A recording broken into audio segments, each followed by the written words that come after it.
ধর্মীয় অনুভূতিতে আঘাত দেওয়ার অভিযোগে ব্যারিস্টার সুমনের বিরুদ্ধে সাইবার ট্রাইব্যুনালে মামলা। আমি মনে করি যে কোনো কারো বাংলাদেশের মামলা করার অধিকার এটা সাংবিধানিক অধিকার।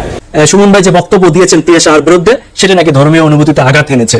যে এই আজকে ওনারা আমার বিরুদ্ধে মামলা করার মধ্য দিয়ে প্রমাণ করলেন যে এই দেশে যারা মাইনরিটি আছেন, হিন্দু, বৌদ্ধ, খ্রিস্টান যারা আছেন, তারা কোনোভাবেই কোনো খারাপ অবস্থায় নাই। ব্যারিস্টার সুমন কত বড় মাপের, বড় মনের একজন মানুষ, চিন্তা করুন।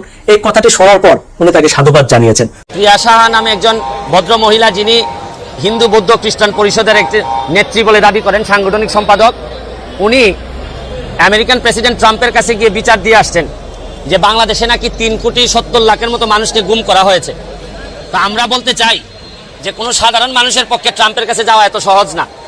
উনি গিয়ে, বাংলাদেশে তো এত সংখ্যক হিন্দু কমিউনিটির মানুষই নাই, এখানে বলেছেন যে 3,70,00,000 মানুষকে গুম করে ফেলা হয়েছে এবং 18 মিলিয়ন আছে যারা গুম হওয়ার পথে।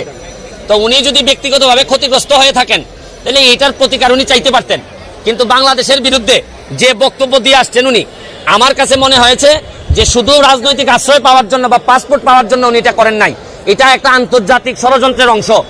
আমি মনে করি যে উনি কি চাচ্ছেন কিনা যে ট্রাম্পকে বিচার দেওয়ার মধ্য দিয়া আমেরিকান একটি ঘাঁটি উনি বাংলাদেশে আনতে চাচ্ছেন কিনা, যারা এসে বাংলাদেশকে এরকম ঘাঁটি স্থাপন করবে বাংলাদেশে। সেই প্রিয়া সাহার পক্ষের আইনজীবী, হিন্দু আইনজীবী পরিষদের সভাপতি জনাব সুমন কুমার রায়, তিনি খুবই খেপেছেন। খেপে উল্টা উনি এখন সুমনের বিরুদ্ধে মামলা করে সুমনকে হ্যারাসমেন্ট করার, সুমনের বিরুদ্ধে উনি দুটো ধারায় মামলা করার প্রস্তুতি নিয়েছেন। একটি হচ্ছে ধর্মীয় অনুভূতিতে আঘাত ও ডিজিটাল নিরাপত্তা আইন।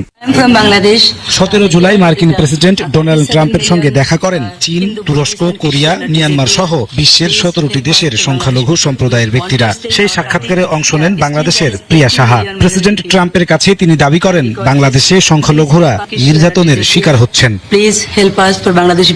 এ খবরটি সামাজিক যোগাযোগ মাধ্যমে ভাইরাল হওয়ার পর শুক্রবার বিকেলে ঢাকাস্থ মার্কিন দূতাবাস তাদের অবস্থান স্পষ্ট করল। এদিন রাজধানীর মেরুল বাড্ডায় বৌদ্ধ মন্দির পরিদর্শনে যান মার্কিন রাষ্ট্রদূত রবার্ট মিলার। সেখানে পৌঁছালে বৌদ্ধ নেতারা স্বাগত জানান মার্কিন রাষ্ট্রদূতকে। বাংলাদেশে বৌদ্ধ সহ বিভিন্ন ধর্মের অনুসারীদের ব্যাপারে খোঁজ খবর নেন তিনি। পরে সাংবাদিকদের মিলার বলেন, প্রেসিডেন্ট ট্রাম্পের কাছে বাংলাদেশি নারী যে বক্তব্য দিয়েছেন তা সঠিক নয়। বাংলাদেশের বিভিন্ন স্থান ঘুরে বেড়ানোর কথা জানিয়ে মিলার বলেন, বাংলাদেশের সাম্প্রদায়িক সম্প্রীতি প্রশংসা পাওয়ার যোগ্য। বিশ্বের বিভিন্ন দেশের সংখ্যালঘু নেতাদের সাথে কথা বলেছেন প্রেসিডেন্ট ট্রাম্প। এরই ধারাবাহিকতায় বাংলাদেশ থেকেও 5 জন অংশ নিয়েছিল ওই আলোচনায়। সেখানে ওই নারী বাংলাদেশের সংখ্যালঘু নির্যাতনের যে চিত্র তুলে ধরেছিল তা সঠিক নয়। আমি বাংলাদেশের বিভিন্ন স্থান ঘুরে বেরিয়েছি, বিভিন্ন ধর্মের নেতাদের সাথে কথা বলেছি। বাংলাদেশের সাম্প্রদায়িক সম্প্রীতি অভিনন্দন পাওয়ার যোগ্য। আমি স্যালুট জানাই ব্যারিস্টার সুমনকে এবং আমরা আশা করি সারা বাংলাদেশের মানুষ ওনাকে যেভাবে পছন্দ করে তাতে ইনশাআল্লাহ তার কোনো ক্ষতি হবে না। আর প্রিয় দর্শক, আপনাদেরকে অনুরোধ করব, যারা ফেসবুকে, যারা ইউটিউবে বলছেন যে সুমন ভাইয়ের কিছু হলে আমরা রাস্তায় নেমে যাব, সুমন ভাইয়ের কিছু হলে আমরা হাত পা ভেঙে দেবো, সবাইকে আমরা আন্দোলনে শরিক হয়ে যাব, আমি আপনাদেরকে সবিনয় অনুরোধ করব, এমনটি করবেন না। সুমন সাহেব যে কাজটি গুলো করছেন তাকে নিরিবিলি তাকে সেই কাজগুলো করতে দেন। তাকে নিয়ে আন্দোলন করার, বাড়াবাড়ি করার দরকার নেই, তাহলেই এটি তার জন্য ক্ষতিকর হয়ে যাবে। সে স্বাভাবিক কাজকর্ম করতে পারবে না, সে কাজকর্ম ব্যাহত হবে। তিনি যে কাজগুলো করছেন সমাজের দায়বদ্ধতা থেকে, তাকে সেই কাজটি করার জন্য চলো আমরা সবাই তাকে উৎসাহ দিই, সবাই তাকে বাহবা দিই, সবাই তাকে পিছন থেকে স্পিরিট দিই, যাতে সে আরো ভালো কাজ করতে পারে। সবাই ভালো থাকুন।